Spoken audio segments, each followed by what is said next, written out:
Well, welcome back to It's an Inside Job podcast. I'm your host, Jason Lim. Now, this podcast is dedicated to helping you to help yourself and others to become more mentally and emotionally resilient so you can be better at bouncing back from life's inevitable setbacks. Now, on It's an Inside Job, we decode the science and stories of resilience into practical advice, skills, and strategies that you can use to impact your life and those around you. Now, with that said, let's slip into the stream.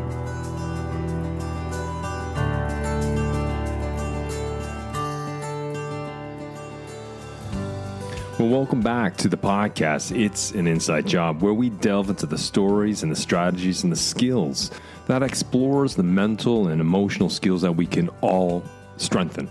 And that's equanimity, well-being, and resilience. Today, folks, I have the privilege of hosting a remarkable guest whose work has reverberated far beyond our borders and impacted the world with her unwavering commitment to resilience, truth, and advocacy. I want to welcome Natalia Popovych to the show today. She is a beacon of hope, a dynamic force in civic activism. She's also an international communications virtuoso. Now, Natalia wears multiple hats with great finesse. She's not only the founder of One Philosophy, a distinguished communications and management consultancy, but she's also the visionary behind Resilient Ukraine. Through Resilient Ukraine, Natalie has crafted a haven of knowledge. WeAreUkraine.info is a repository of truth that sheds light on the Russian-Ukrainian war, while simultaneously pioneering a global platform for engagement and advocacy. It promotes the unwavering resilience of the Ukrainian spirit.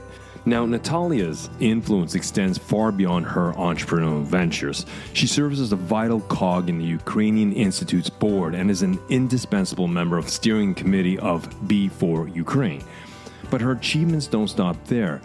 In a remarkable display of leadership, Natalia has co-founded and now spearheads Ukraine House in Denmark, a hub of collaboration and cultural exchange. In today's episode, we are going to delve into the heart of Natalia's journey and explore some of the critical questions that define our times. We'll gain invaluable insights into how One Philosophy has navigated the tumultuous waters of war, emerging stronger and more resolute than ever. Natalia will share her unique perspective on the resilience of the Ukrainian businesses amidst the backdrop of the Russo-Ukrainian war. What sets them apart and empowers them to endure? And as the world collectively grapples with the great urgent need to address the actions of Russia, Natalia will provide us with invaluable insights on the role that businesses and consumers worldwide can play in stemming the tide, drawing upon her rich experience in both the business realm and civil society. Natalia will paint a comprehensive picture of the essential ingredients that underpin resilience, a perspective that resonates on a global scale. Well, without further ado, we will now slip into the stream with my conversation with Natalia Popovych, who is a true changemaker, a beacon of resilience, and an exemplar of proactive engagement in shaping a better world.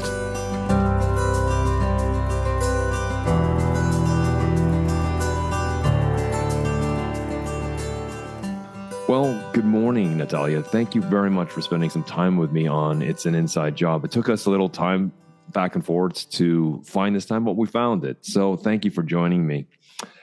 I would like to begin the conversation to understand who you are and what you're about. Thank you so much for inviting, and I'm happy to be with you. I'm Natalia Popovych. I'm Ukrainian, living currently in Denmark. I'm an entrepreneur with about 20 years of experience of leading the communications consultancy and change management consultancy business in Ukraine. I'm also a civic activist, and my specialty probably is international communications. I've founded One Philosophy, my business, 7 years ago, but prior to it, there were 13 more years of another agency that I was leading. And I also have been, for the last 9 years, very active in the civil society life and reforms and changing of Ukraine, ever since it was attacked by Russia in 2014. I've contributed to the development of quite a few non-government organizations specializing in countering disinformation, and also leading key strategic communications reforms in our country. Right now, I'm the co-founder of a civil society organization called Resilient Ukraine. We've brought it together with my colleagues from One Philosophy last year as the full-scale invasion started. And it's now home to a repository of truths about Russia-Ukrainian war called WeAreUkraine.info that helps informs decisions of people in 84 countries around the world. And it's also a global engagement and advocacy platform for promoting Ukrainian resilience. I also am co-founder of Be for Ukraine. It's a civil society organization that brings together as a coalition about 80 more organizations around the world around issues of human rights, advising businesses, investor relations, who are working with a unified purpose to help defund Russia's war against Ukraine and the free world. And since I'm based in Denmark, I've become recently more active with addressing challenges of Ukraine in the Nordic countries. So I'm co-founder and lead the efforts of Ukraine House in Denmark, which is a cultural diplomacy organization and sort of a cultural embassy of Ukraine in the Nordic region. This will be part of a series where I talk to Ukrainians about resilience and understanding it, firsthand. And your name came up several times, and that's why I wanted to bring you on, because I think your perspective working with civil society and part of One Philosophy and Resilient Ukraine, I thought it was a very interesting perspective to add to this. And it's part of the platform to communicate what is going on from different perspectives, to create different channels of information for people.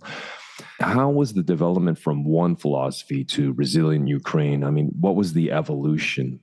Well, we continue to function as both entities. It's just that right now, One Philosophy continues to be a for-profit consultancy, which still has about 40 people working in Ukraine. And they work in different specialty areas, working with multinational businesses that continue to do business in Ukraine and are stable investors in the country.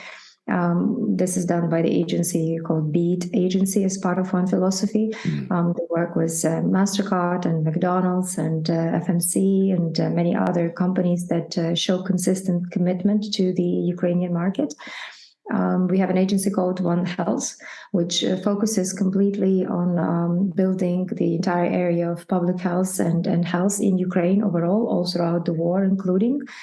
So it works with companies, but it also works with a lot of the donor projects and international organizations, helping with some of the bigger systemic issues, be it demining of Ukrainian territory. As you know, right now, about 20% of Ukrainian territory has been mined, unfortunately. Two bigger issues such as mental health and how do you address the issues of trauma.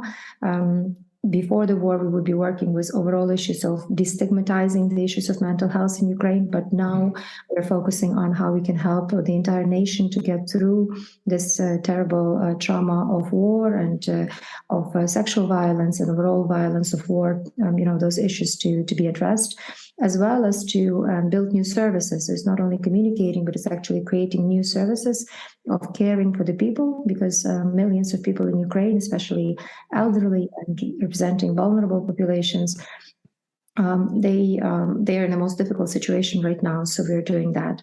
But with the beginning of the full-scale invasion within One Philosophy, we felt that while our clients were figuring out how their business would go inside Ukraine, what they would be focusing on, we decided to support the entire team of One Philosophy by letting part of the team to do what was for us most meaningful last year, which was to completely dedicate our efforts towards the victory of Ukraine. And I invested the funds of One Philosophy into basically supporting the team so that they could work on nonprofit projects. And from the beginning of the war, it was the project WeAreUkraine.info, which allowed part of the team to sort of become the editorial board of this information resource that was communicating 24/7 in English language in a very easy to read and to share format, the truth about what was happening on the ground, but also the stories of resilience in Ukraine. And with time, this team became a core part of the team of the civil society organizations that we decided to form together with colleagues, and we called it Resilient Ukraine. And now not only does WeAreUkraine.info, but we also do strategic communications projects for Ukraine in the countries of in other regions, in African countries, in Latin America. We also help support, as I mentioned, the coalition Be for Ukraine, and we engage in other programs all catered towards raising the level of Ukrainian resilience, regardless of this war. And as one philosophy, we continue to study resilience, something that we started doing about 3 years ago with the pandemics. One philosophy's effort was to begin to study resilience more in depth, and we created the first in Ukraine research and surveys of resilience of Ukrainian organizations. 3 years ago for us, it was interesting how Ukrainian organizations would be going through the pandemics. They never had any tutorials that would give them a chance to know, or guidebooks, to guide them in how the entrepreneurs, the founders of business would be taking their organizations through a huge challenge like pandemics. So we were studying for 2 consecutive years how pandemics was affecting the leadership style, the cores organizations, investments into resilience and things like that. But obviously right now, with the war is the biggest challenge of resilience for Ukrainian organizations. And this year we still did the third survey where we were able to speak to 30 leaders of the organizations and draw conclusions from what has made them resilient, what has made these leaders of companies be able, give them a chance to basically not only survive with their organizations, but also in many ways take a look at the war as the opportunity to grow and do breakthroughs.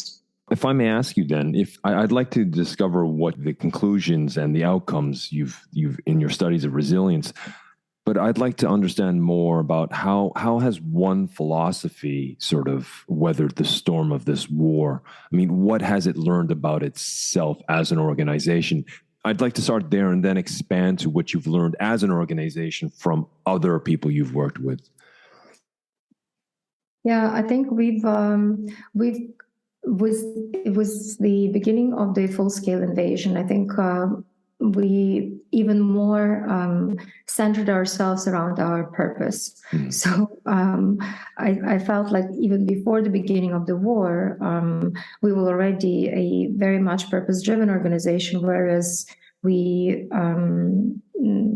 in 2017, when we were developing our longer-term 5-year strategy, we already were looking into our mission as to be creating the reality we want to live in the Ukrainian society. So not only, earning the profit and kind of taking advantage of the opportunities that lie before us, but thinking deeply and mindfully looking into how through every single interaction with our clients, we can change the lives of the Ukrainians for the better in different spheres of the society, how we can make our market more transparent, how we can build more trust in the society, how we can make the lives of the people healthier.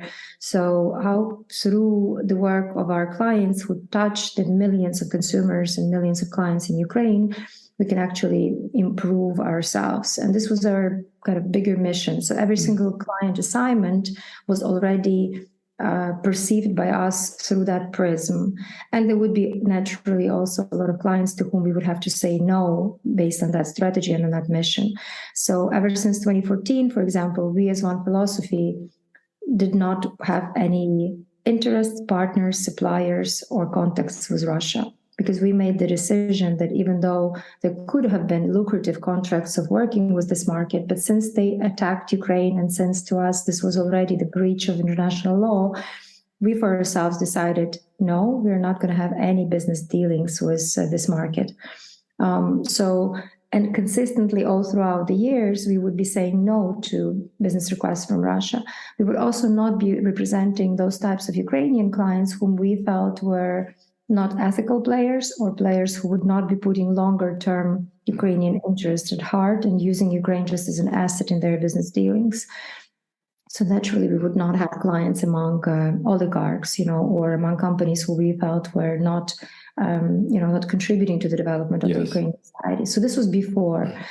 When the war started, I think this focus on purpose was even more pronounced in everything that we were doing.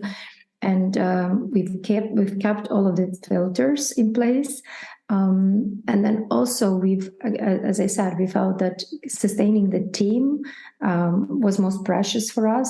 That's why we've ensured that even throughout the first 3 months of the war, when already there was much more turbulence and clients were putting work on hold, like McDonald's, for some time they did not have their business functioning basically in Ukraine. They only reopened in September last year, even though the war started in February. But we decided that it was really meaningful for us to, maintain our team. And that's why we used our own profit to reinvest into the team and give them a chance to do what was meaningful, as I said. And for many members of our team, it meant, if not working for clients, then doing meaningful work for Ukraine. And because many of them are government relations specialists, lobbying specialists, communication specialists, their work for WeAreUkraine.info and their work for advocating Ukraine's interests in other parts of the world became sort of a natural and meaningful living through our purpose throughout the war. And this has worked really nice for us because in the fall of last year, we already found like-minded donors who wanted to support the great work that we started doing with WeAreUkraine.info. So now, for example, WeAreUkraine.info is being supported by a few foundations like East Europe Foundation, like National Democratic Institute. So they already kind of took away the burden of only us financing the work of these units. And I think because the team felt that we were ready to do anything and everything so that the team would be sustained, I think that that has helped us pull through. And this year, we have the people who are dedicated and enthusiastic about continuing to deliver on our mission. I also have to mention that I was among those business leaders in Ukraine who felt that the war was imminent. So we were preparing our team for the fact that the war would happen. So we had the scenarios in place even before 24th of February, where, we had our escape suitcases ready. We made sure that we had enough cash to provide employees with sort of a quick payment in case the entire system would, collapse.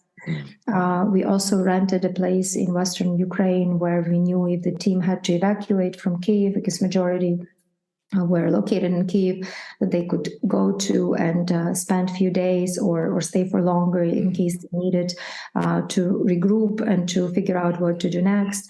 So we had quite a lot of mechanisms in place that many other companies and entities in Ukraine did not have, simply because I thought that it was already a question of timing, but that the attack was imminent.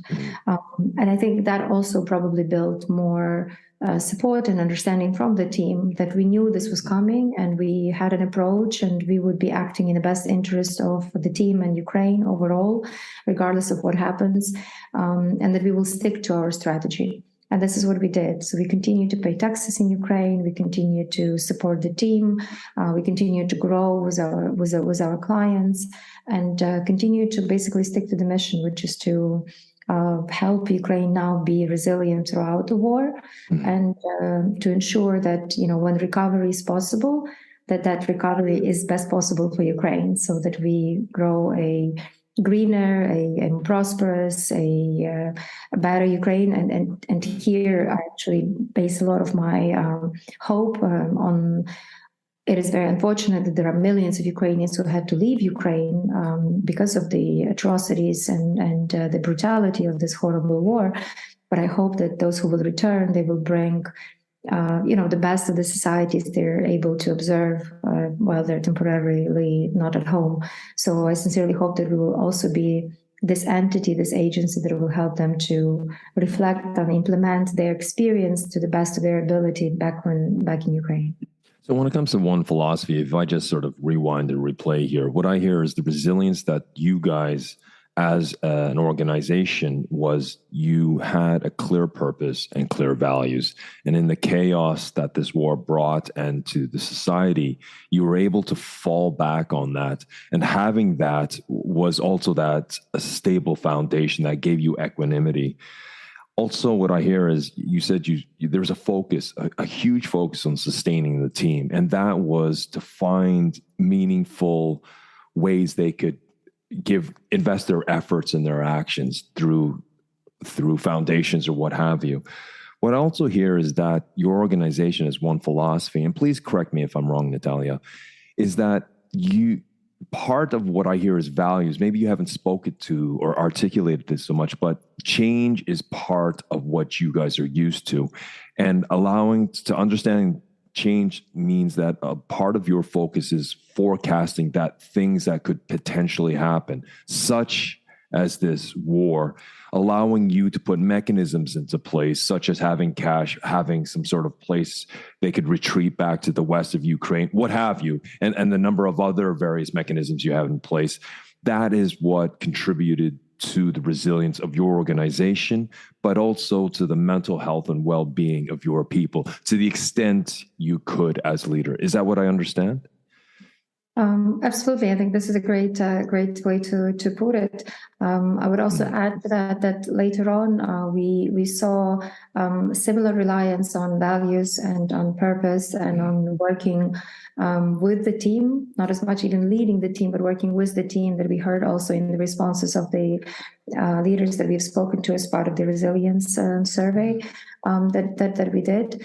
And I think also the level of communication that we had in the last over 500 days of war, it was very intensive, especially in the beginning when I tried to constantly stay in touch with the team, and we kind of steered and helped inform how we are changing our approach all throughout the first months of war. And we maintained all of the ways in which we communicate. So we continue to have our monthly town halls. We continue to have our regular communication and learning together through Wednesday learning sessions. So we maintained a lot of the algorithms that have made us successful before, and they continue to help us pull through even the most difficult and unprecedented times of today. And if we can expand the conversation, I'd like to come back to the trailhead of what I asked. You said you've run this resilience survey over a couple of times, or 2 or 3 times, or whatever it is, and you've been able to draw some general conclusions across the organizations you've worked with. Can we explore some of those things? Because I think it sounds like some of the conclusions that you've drawn, or that one philosophy has drawn from these organizations, could be shared and used by other organizations per se. I was wondering, what were some of the commonalities that you discovered? Sure, absolutely. I think overall, when we started the effort of studying the resilience, we've sort of tried to come up with the formula of ingredients that do make organizations resilient. And I think these last 3 years of studying the subject have certainly informed our work a lot, and our understanding of the resilience of Ukrainian society, and also what makes Ukrainian organizations resilient overall. We've also created the resilient community in a way of the leaders whose work we are studying, and we are sharing the results of the survey so they can all learn from each other. And we also created Resilient Radar, which is sort of like an analytical assessment tool that helps you measure organizational resilience overall. The most recent study that we did was the 30 in-depth interviews with leaders of institutions from about 12 different industries. And we understood that about 50% of them, so 1 in 2 of the organizations, just like us, had some sort of prepared action plan in case of a full-scale invasion. So we spoke to leaders and companies who 1 in 2, every second one was prepared in this way or another. 100% of the leaders that we spoke to were the ones who supported their employees in the early days of war. So they either, like us, provided some sort of dwelling, or they ensured enough cash flow, or they were able to relocate their staff, some of them even before the war started. About 86%, which is almost 9 out of 10 of the leaders, they attributed their resilience of their organizations to the fact that they had a certain pre-war strategy. So even if they were not able, just like us, to completely fulfill it when the war started, but they had this North Star, and they had the approach to which they could be coming back to was the first possibility after the turbulence of the first months of war. So in many ways, you can say that, if you swim against the current in good times, it allows you to be slightly above the current when everyone else is being flooded with, circumstances. We saw it during the pandemics, and we also obviously saw it, during the war. Pre-war management decisions that really had positive impact on resilience of the companies during the war. The first one probably would be continuously building a strong brand, investing in it, continuously building trust within the company, trust to the extent where teams are able to almost seamlessly, almost without words, to communicate with each other and to make the right decisions. It's also the company's clear development strategy, taking into account different possible threats. So obviously those who had the scenario planning done before the war, benefited from it when the war started. It's also the flexibility of the organizations to change and course correct. So I think all of the previous experience of the pandemic years was still extremely relevant today, because I think pandemics was the best preparation for all the organizations during this war.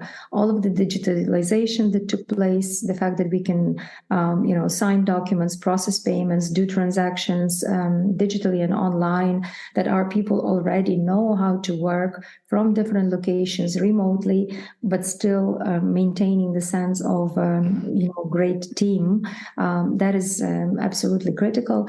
And also, having a lot of the business transparency and very transparent communications, talking to people as if they're adults, not putting any rosy glasses on the situation, being able to address situation as it is.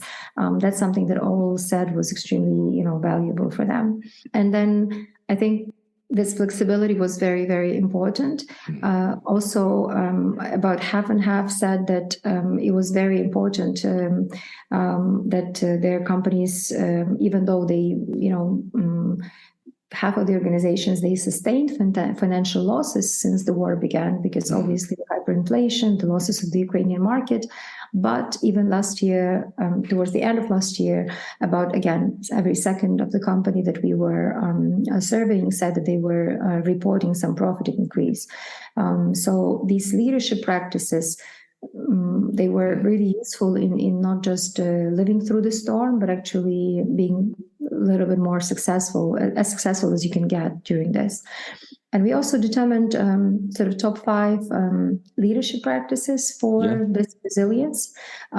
So the first one, I would say, it's really not leading the team, but leading with the team. So you're going through these challenges with the team, being extremely vigilant to the mental state of the team, to what people can and simply cannot do, giving people the freedom to live through the crises, because Some can really mobilize and be extremely effective crisis managers. Some need that month or two to regroup, to recuperate, to maybe even, go down into like almost a little personal cave to be able to regain strengths that one needs to continue living, especially if they went through some horrible experiences of evacuation, or their families and the closest ones who are completely affected. Yes. So giving people that space and freedom and just showing them that they are trusted and they're respected, and that you will be there for them as they go through the crisis. This was, I think, very, very important, both for me personally, but also for a lot of people that we surveyed. The second one was that every single team that we spoke to, kind of just like us, found their own way of being useful to the society. So for us, it was because of our specialization being useful in the strategic communications for Ukraine. But for others, it was maybe providing humanitarian help.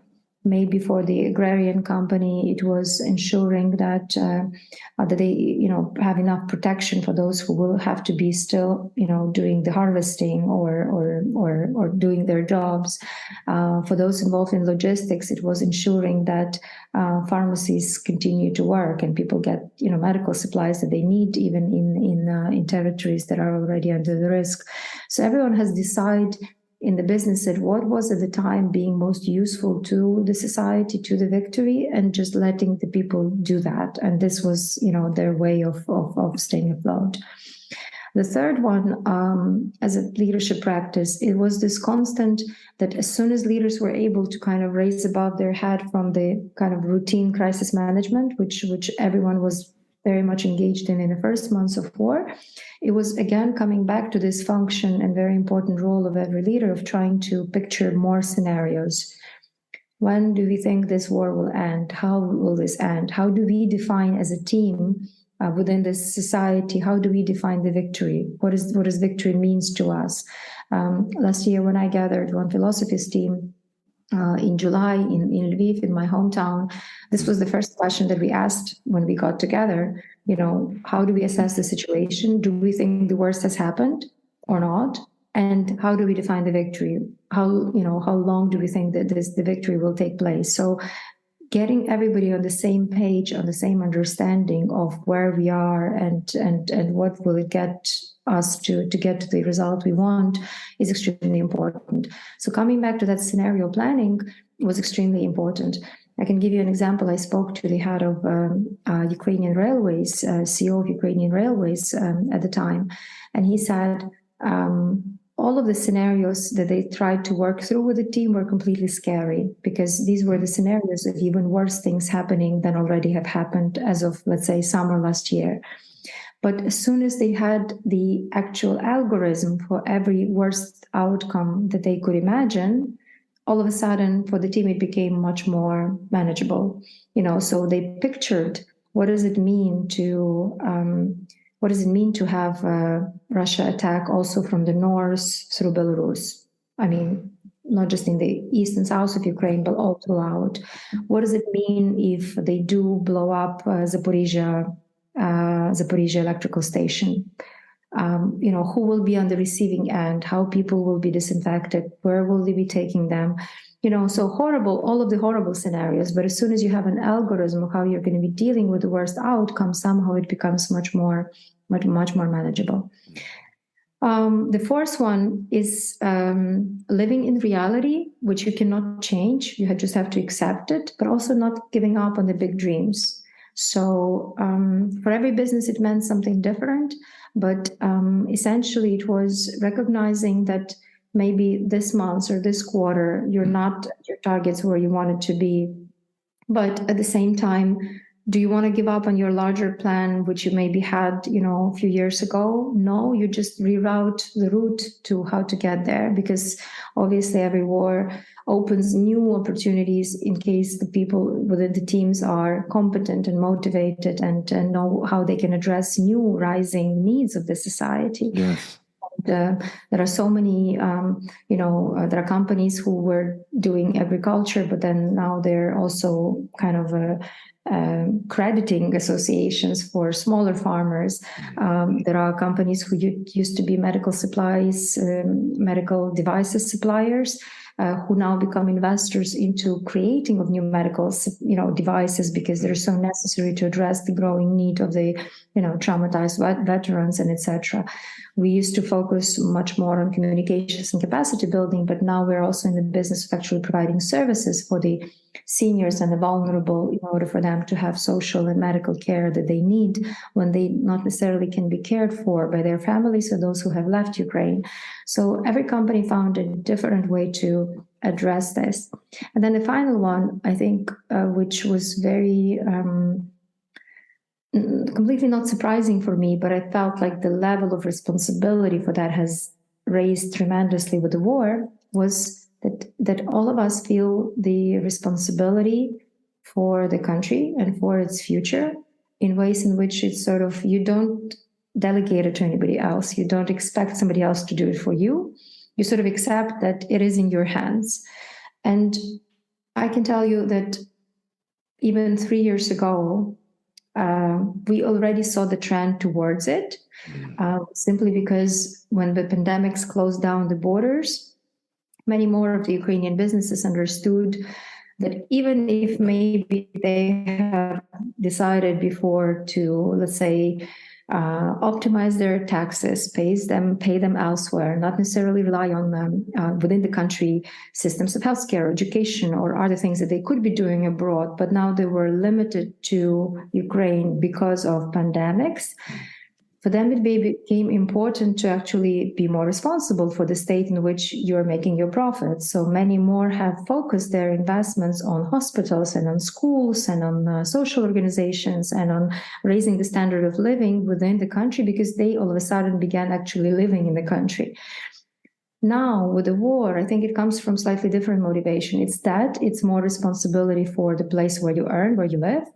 But I think it's also connected to understanding the level of sacrifice that is happening in the army. Like when you put whatever you do in business or in any organization with the perspective of somebody actually paying the ultimate price of so many families being, ruined, and so many people coming back with, horrible wounds of war.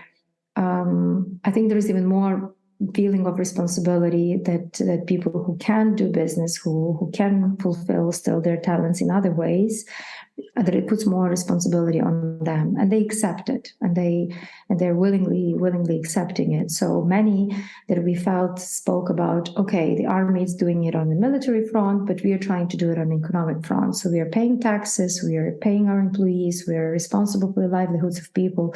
We're doing our little part so that everybody else wins. And that's something new, because we, as a post-Soviet country, as a very traumatized society, still have not thought holistically like that. So it's very much maturing of the civil society that you see all throughout this war as well.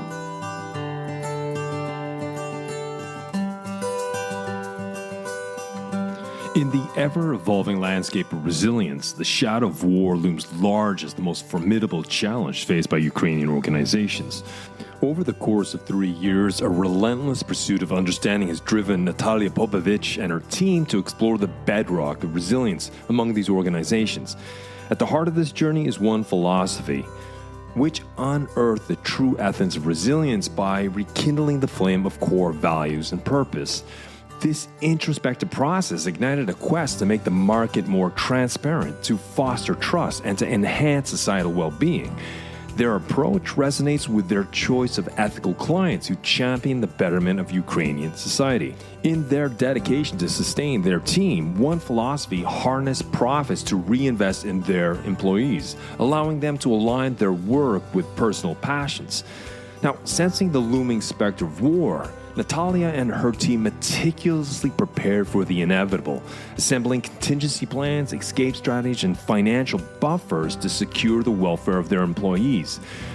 This preparation became a hallmark of their resilience, a testament to the meticulous mechanisms they had set into place. In their research looking into resilience, they uncovered shared traits among resilient companies. The common thread was the contingency planning, fortified by a commitment to support employees during times of crisis. Trust emerged as an intangible force woven into the fabric of these organizations, enabling seamless communication and cohesive collaboration. The pandemic years were a crucible of this preparation. It fostered a culture of adaptation and digitalization. 5 fundamental leadership practices emerged from their research. First and foremost was that leaders didn't merely lead their teams, but they stood shoulder to shoulder with them, attuned to their mental states and granting them the freedom to navigate crisis at their own pace. Teams found unique ways to contribute to society. Embracing strategic communication was one thing that one philosophy did. In our conversation, Natalia also emphasized the imperative of visionary leadership extending beyond crisis management, painting future scenarios with questions that united teams in understanding. Anchored in reality, resilient leaders remained unwavering in their pursuit of long-term goals, weathering short-term setbacks. Now, at the heart of this tapestry of resilience lies a deep-seated sense of social responsibility. Natalia champions the notion that societal well-being is not solely the responsibility of others, but it's a collective endeavor, an ethos that fuels their commitment to contribute positively to the country's future. So now let's slip back into the stream as we continue to delve into the deeper principles and practices that underpin true organizational resilience.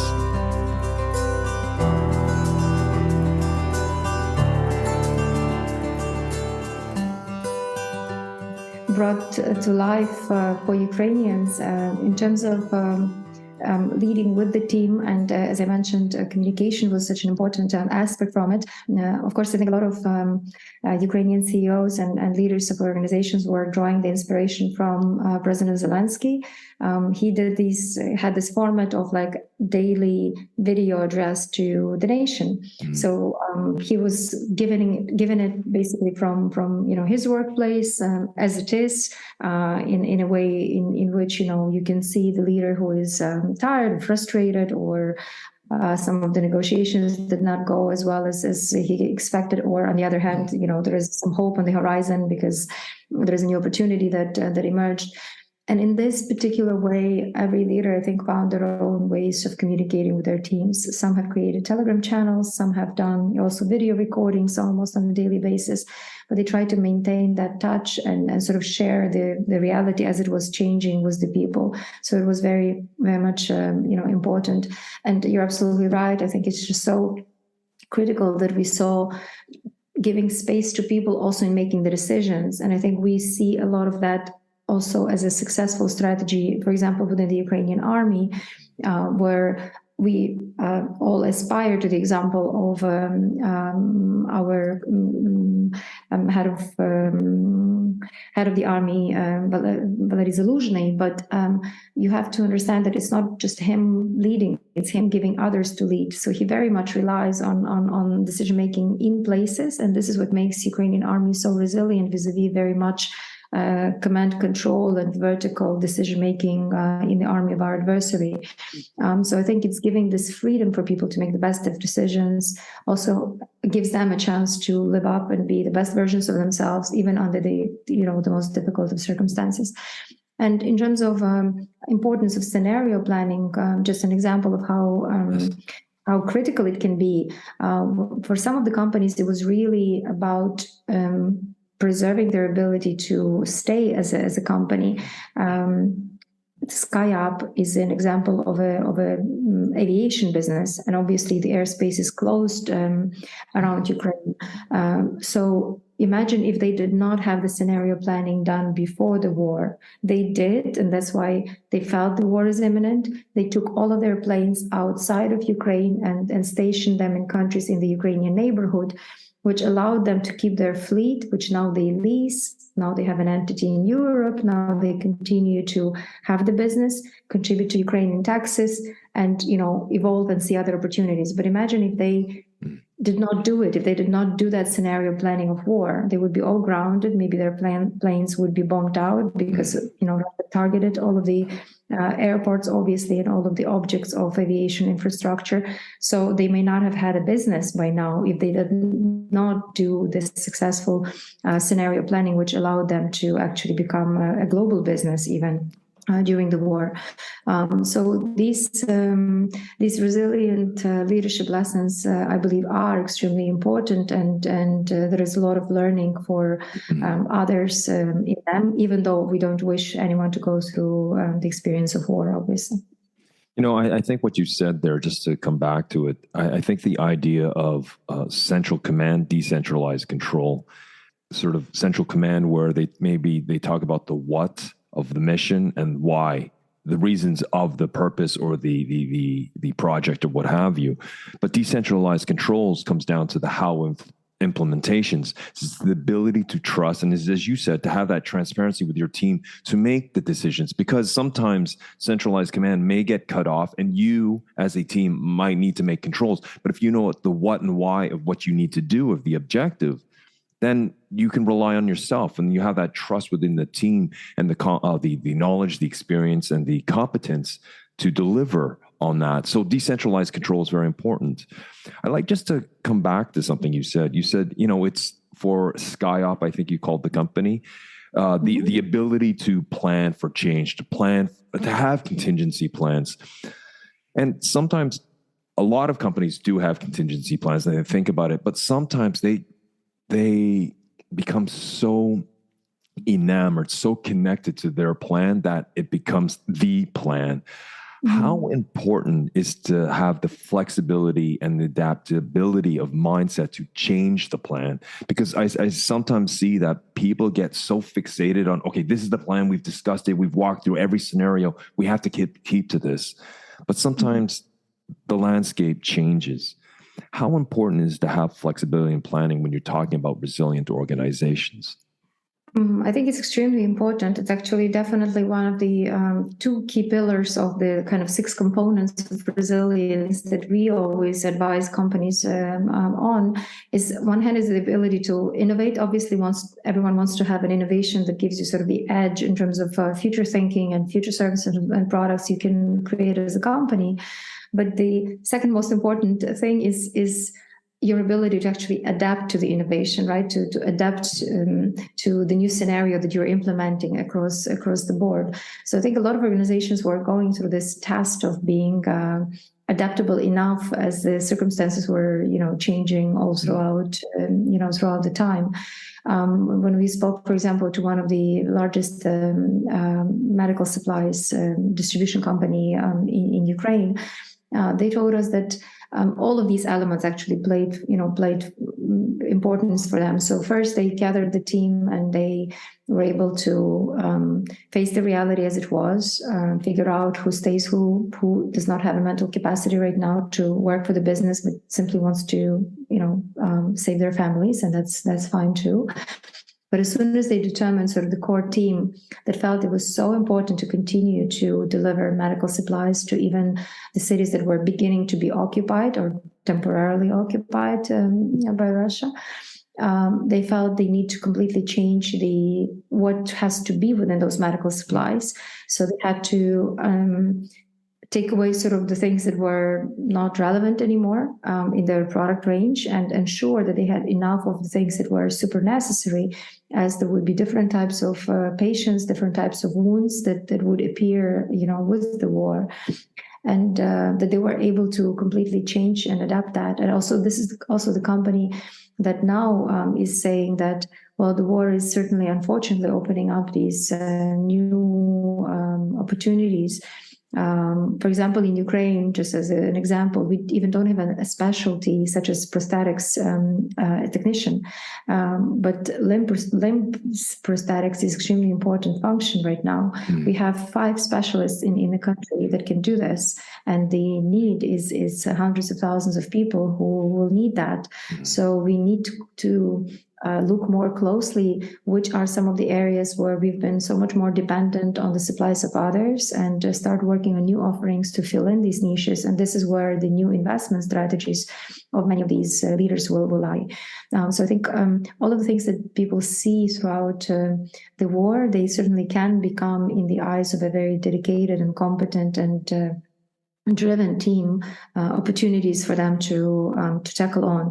For example, SkyUp that I already mentioned, they now are in the business of evacuation and humanitarian flights because they were able to preserve their fleet. They do charter flights, they do cargo delivery, they have aircrafts in wet leasing to other airlines. They've registered in the company in the EU, and they have paid 40 million of taxes already, in Ukraine.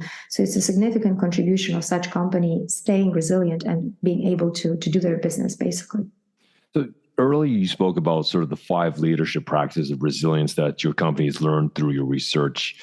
And then you've just mentioned the 6 components of resilience that your company has learned in itself. Are these 2 different sets, or is there overlap between the 6 components of resilience and the 5 leadership practices? Well, they're very much intertwined too, because the first component of the resilience that we study as part of radar or assessing is always the purpose.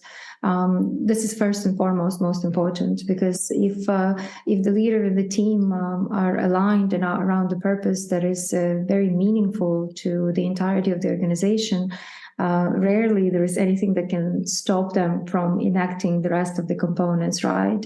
The second one that we look at very attentively is the ability to innovate, because very often the purpose is big. The purpose wants to address a bigger challenge than maybe the organization right now is prepared to tackle, and therefore you always need to innovate. And I think the circumstances around us in the world right now tell us how much more of the innovation we all need to address, be it a geopolitical situation like war, or public health situation like pandemics, or climate change, or other bigger issues. So innovation is critical.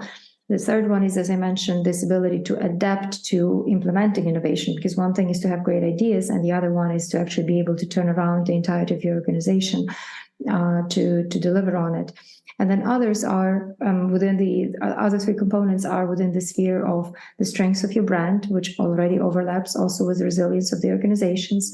It's also about the actual client journey or the experience of your customers with your brand, to what extent this is your strength or it's a risk. And till today, there are some processes and some companies throughout the war that we felt are resilient because of the strong base that we had in them. For example, DIA, which is Ukrainian State Services digital service. Okay. The customer experience of DIA was already great even before the war, but with the war, it has improved in so many ways. It has added on so many new services that we can do, not being dependent on our paper passport or paper permits to start to business, or to get some sort of records, public records that you need. And this is the strength that gives the entirety of the even country to be able to sustain something like war. So this is also very important. And then teamwork. So it's how interconnected and how much trust there is, as I mentioned, within your team to be able to be aligned around the purpose and to be able to deliver on it. Because as I mentioned, within most difficult circumstances, sometimes you will miss out on some things. Maybe you will even miss out on bits of communication. Maybe you will miss out on the regularity of certain things or certain algorithms in the organization that you're used to. But if there is ultimate trust within your business, within the team, that you're always acting in the best interest of values and the best interest of the purpose, then you have time to work through. You have time to adapt. So these are 6 components of the resilience that we look through when we assess resilience of organizations, and ensure, and working with all of them is important for organizations, I think, to sustain their high level of being ready to any challenge. You shared so much so far. I was wondering if we could shift the conversation. In your view, what role should business or consumers worldwide and sort of play in helping to stop this aggression against Ukraine? I mean, what can external people do or organizations do to help reduce the chaos?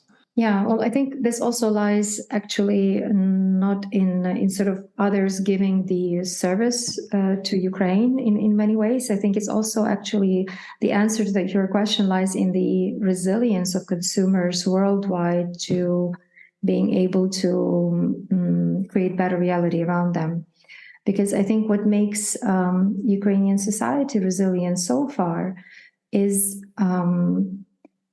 it's the staunch acceptance of reality. So we also had misconceptions of what our neighbor is. And we had misconceptions of our ability to have neighborly, relations with Russia. We don't have that anymore. So we've accepted that when someone sees you as an enemy, when someone wants to exterminate you, when genocide, culturecide, ecocide is happening in our territory, this is the reality we have to face. There is no other way out of it. We also, as a nation, understand what our values are. And I think we defend them, unfortunately, with the ultimate price of our soldiers. Our values are dignity of a person and freedom. We cannot live in fear. We don't want to live in fear. We don't want to live constantly being blackmailed by someone who has nuclear weapons, but probably exactly because of that should not have nuclear weapons, because nuclear weapons should not be in the hands of people who will be blackmailing others, for having them. So we know that our values are freedom and dignity, and you cannot live in dignity if you're in constant fear. So this is what we will be protecting.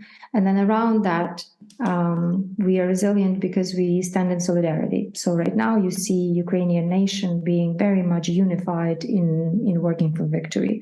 So that's why we, as entrepreneurs, we lead our companies, but we also pay taxes. We donate a lot to our army. We donate a lot to all kinds of humanitarian organizations that are helping to alleviate the pain of others. So we do our best, whatever it takes, to win. And I can tell you, probably for millions of people in Ukraine who are in a similar situation or feel like I do, that there is nothing you would not give up in order for Ukraine to win and the war to end, and for all of us to have justice, accountability of Russia, and peace, lasting peace that can come after that. And we, in general, are extremely grateful for the solidarity that the world so far, has kind of woken up to this challenge of the war and has empathized with the suffering of Ukraine and started delivering on the necessary help. But I do think that right now, and I was just looking through the most recent interview of Timothy Snyder to Financial Times yesterday, we still are underestimating Russia. We still are not ready to see the fascism that comes through every single action Russia is doing right now. And we still want to believe that, it's just Putin, the problem is with Putin, but underneath there is something better. Well, the reality, unfortunately, is more pessimistic. The reality is that we are dealing with a society that for years and maybe hundreds of years has been producing only bad leadership practices and aggression and trying to impose their will on others. And there has to be a stronger, a maybe worse kind of scenario that we also, as a free world, need to be ready for in order to defend, the freedoms that we also cherish. So what consumers can do worldwide and what businesses can do worldwide, I think, is to also get much better at scenario planning and be ready for one scenario. Read up, read history, stay curious about the history of the region. Imagine that you may need to be ready for not only better options, but worse options. And then in this way, act accordingly.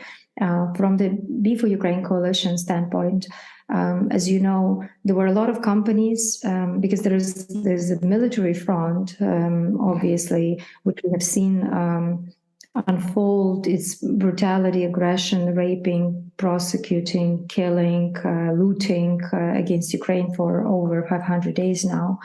But then there is also the economic front. And at the beginning of the war, there were hundreds of companies that, as Russia started its aggression against Ukraine, they decided to leave the Russian market so that they would not be part of the potential war crimes and crimes against humanity and atrocities that Russia has now enacted in Ukraine. There are over 84,000 war crimes already committed on the Ukrainian soil. But unfortunately, there are companies that are continuing to stay in Russia. They continue to pay taxes in Russia. Unilever recently said they won't have anything against Russia conscripting 3,000 of its employees into the Russian army. You have the parts of American companies being still found in the drones and in the military devices that are used against Ukraine. So companies are taking their time and not trying to defund the state that is not only imposing horrible crimes against Ukraine, but it's actually by all of its actions demonstrating that it doesn't want to have anything to do with rule of law or international law or any of the systems that we've cherished as sort of civilized human beings. And the people worldwide should be more knowledgeable about the brands that are being represented by these companies, because they have the power to boycott them. They have the power not to use them if they want to, even in this very, very small way, to contribute to justice and to take away power from those who are actually in many big ways contributing to this war effort. So my call to action to companies, you should have left a long time ago, but if you were still functioning in the Russian market, you have to exit, especially now after what has happened with Danone and Carlsberg, after their assets being confiscated by the Russian state. I think it just sends a very clear picture of what's going to happen with the rest.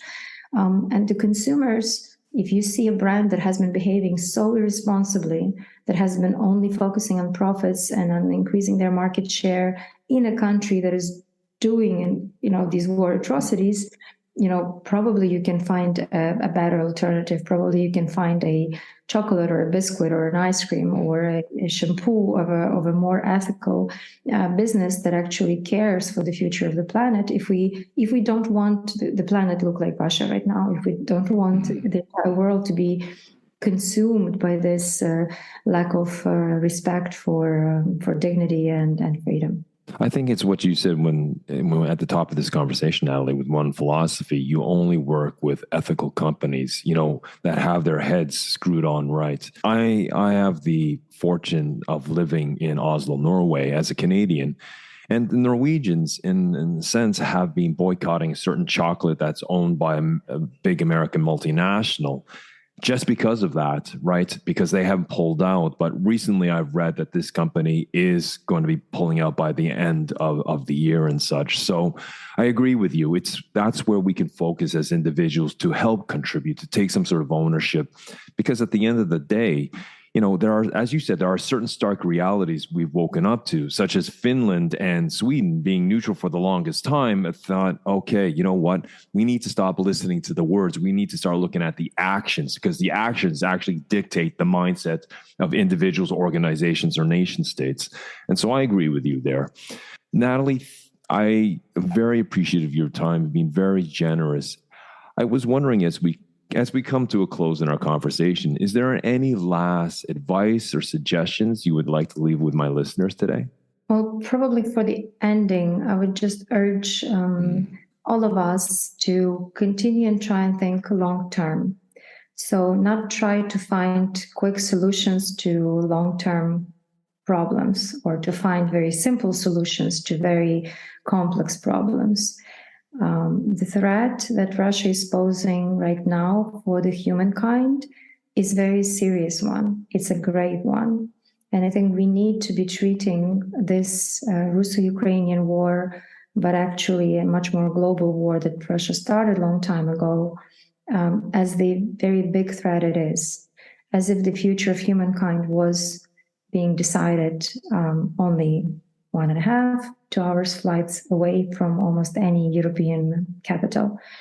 And I think we need to, with this perspective, not think that any soon coming form of ceasefire or negotiations are going to resolve this, because wars of extermination cannot be resolved by ceasefires.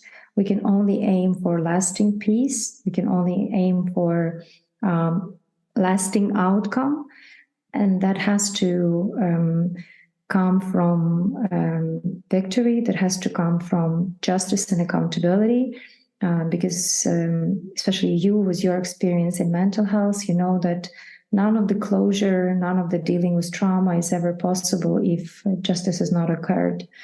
How much longer the millions of people will be traumatized for the wrong reason in case accountability and justice do not happen. So I think we need to be prepared to plan and participate in more complex solutions, so that we have better future for our children and for future generations, so that they don't have to go to wars in 10 years, in 15 and 20 years time. So whatever we do, I think as business leaders, as organizational leaders, as consumers, we just need to have that perspective. You know, whatever I do it through my actions, does it contribute to the kind of world that I will be able to explain logically to my son, you know, or my daughter? And if not, then maybe I need to change my actions or change my perspective. So that's the last thought that I would leave us with. Thank you very much, Natalia, for your time today. I appreciate you sharing your knowledge and your experience and all your findings. Thank you for this opportunity. It was a great conversation. Thank you. In a world marked by challenges and uncertainties, Natalia Popovych's remarkable journey through the realms of resilience has illuminated a path forward. Navigating the tumultuous waters of war, her company One Philosophy discovered that resilience is not merely a concept, but a way of being deeply rooted in core values and purpose. This introspective approach led them to ask transformative questions: how to foster transparency, nurture trust, and enhance the well-being of society. By embracing ethical partnerships and reinvesting profits into their team, One Philosophy exemplifies a commitment to sustaining not only their business, but the individuals behind it. Their foresight in preparing for the impending war underscores the significance of contingency planning and adaptable strategies. You know, drawing from conversations with leaders across industries, Natalia unveiled a tapestry of resilient traits, a blend of contingency planning, trust building, open communication, and an unwavering commitment to long-term goals. The pandemic and unexpected crucible honed their adaptability, fortifying them against the unforeseen challenges. Crucially, Natalia's insights highlight the essence of visionary leadership. To lead not just a team, but alongside them, being attuned to their mental states, allowing room for recovery and fostering trust. Now, the thread of societal responsibility runs throughout, urging us to take ownership of our contributions to any society, to our society's betterment. Now, as we conclude this particular episode, Natalia's journey stands as testament to the power of resilience. It's an unwavering force that emerges from purpose, trust, and adaptability, and to a shared commitment to the greater good. So, Natalia, a personal thanks from me to you for showing up and sharing your research, your knowledge, and your experience with me today. I wish you and your countrymen all the best. If any of you wish to get in touch with Natalia or with One Philosophy, I will leave all of their contact information in the show notes. Well, folks, that brings us to a tail end of another episode, another great conversation. Please spread the message of this podcast. Inform two people you know, friends, colleagues, family members. You'd be doing me a huge solid on that front. You can find this podcast on all the great platforms: Apple, Spotify, Prime, all the top ones. And for you guys who love YouTube, you can also find the audio format on YouTube. And slowly but surely, and diligently as I can be, I'm uploading past episodes up onto the platform. So in a short while, all 4 seasons will be available on YouTube. Well, until next week, until the next time we continue this conversation, keep well, keep strong, and we'll speak soon.